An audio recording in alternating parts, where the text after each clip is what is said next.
আমেনার পেটে আসতে দেরি, তার শরীর ফুটা সুগ্রাণ বাহির হইতে দেরি হয়।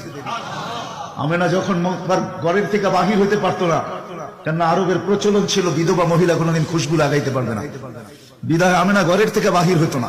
কিন্তু বাহির না হইলে কি হবে, খুশবু তো আর কোনো জায়গায় আবদ্ধ রাখা যায় না। সুগ্রাণ চতুর্দিকে মক্কায় ছড়াইতে শুরু করছে সুগ্রাণ।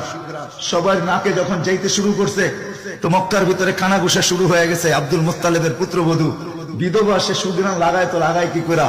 আর এটা তো কোনো এই জগতের সুগ্রাণ না, এই সুগ্রাণ সে পায় তো পায় কোথার থেকে? আব্দুল মুত্তালিব জিজ্ঞাসা করছে, বেটি নাক কান তো কাটা গেল, আমি সর্দার, যেদিকে যাই সবাই আমার দিকে তাকায় কেমন ভাবে জানি। আবার কেউ কেউ প্রশ্ন করে, তোমার পুত্রবধূ কোত্থেকে নিয়ে আসলে?